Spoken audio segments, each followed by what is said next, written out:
Hey everybody, today we're going to talk about how to use your money to buy more time. Welcome to Wisdom and Wealth, where we talk about the human side of money. Join us as we dive beyond the numbers, unpacking the psychology of money to equip you with the tools you need to be wise in wealth. I'm Brendan Frazier, Chief Behavioral Officer at RFG Advisory, and we're here to talk about and discuss principle number 3 when it comes to using your money to buy happiness, which is buying time. In her book, Happy Money, Elizabeth Dunn and her team found that people who spend money on time-saving services, so things like hiring a house cleaner, getting groceries delivered, paying for a direct flight instead of a layover, those people are significantly happier than the group of people who spends the same amount of money on material goods.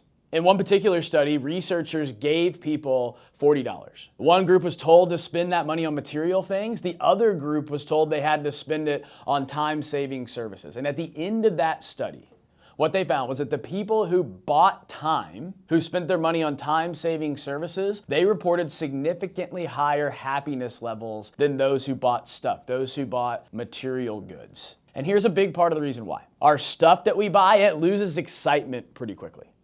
But time is something that you never get back. Time is something that you can't create more of. And so when you're able to use your money or think about using your money to free up your time, you gain something invaluable. You gain more freedom, you gain less stress, and the ability to focus on the things that actually make you happy. It reminds me of a client that I used to work with who worked crazy hours. He was a successful executive, worked around the clock, made great money, but he barely had time for his family. And he was exhausted, and he said as much. And he decided he was going to make one simple change. He decided that he's going to let somebody else do the 2 things that he dreaded doing every single weekend that took up hours of his time every weekend. He had somebody else come in and clean his house and handle his yard work. And after 2 weekends of doing this, he calls me and he said, you know what, when I look out the window and see someone else mowing my yard, it still looks weird. It's hard to embrace that reality. But then I look back inside and there are my 2 kids who are excited to hang out with me. And I realized that's probably the best money I could ever spend. He used his money to buy more meaningful time. The secret to more happiness from your money isn't just buying more, it's buying better. And the best thing you can buy is what you can't create more of, and that's time. So here are some more ways you can think about applying this idea of buying time day in and day out in your life. We already mentioned outsourcing chores, so think about things like house cleaning, lawn care, meal prep, laundry services. Another way you see this play out is things that eliminate inconvenience or using it on things that create more convenience. And we mentioned the example earlier of buying direct flights. It could be finding or investing in a more efficient commute to work or eliminating your commute altogether. It could be having a mobile car washing service come to take care of your car instead of having to go out of your way to find the car washing place. It could also be purchasing social encounters. What I mean by that is somebody that I knew who he and his friends decided they were going to purchase a gym membership because that was going to force them to invest their time improving their health while also spending time together in a social encounter. And one final way to think about bringing this to life is what's called the next Tuesday test. Sometimes we don't want to buy our time back. Sometimes we accidentally buy things that require more of our time. So let's assume, for example, that you want to buy a rental property.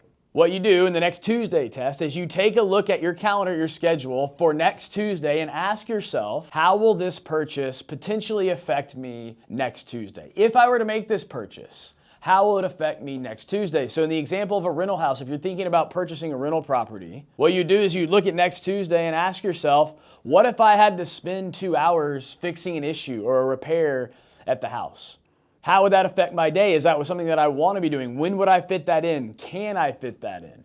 Look to next Tuesday and ask yourself, is this how I want to spend my time? One last thing, think about your own life for a minute. What's one thing that you hate spending time on?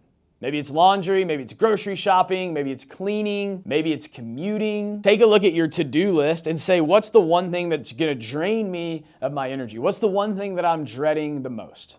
And I'm gonna challenge you to do this. Take a small amount of money, whatever's small to you, could be $5, $20, $50, and figure out a way to use it to buy back your time with one of those activities this week. Let's say, for example, you decide you're going to have somebody mow the lawn because you don't like it, you don't enjoy it, but it also feels like a waste of money to have somebody else do it because you're capable.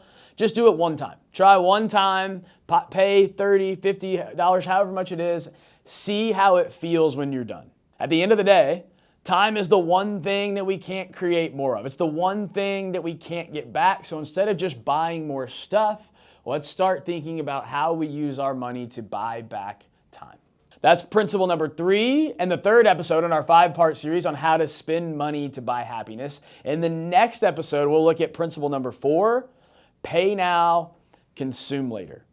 As always, if you have questions, if you want to discuss, reach out, contact your financial advisor. And until next time, stay wise and well.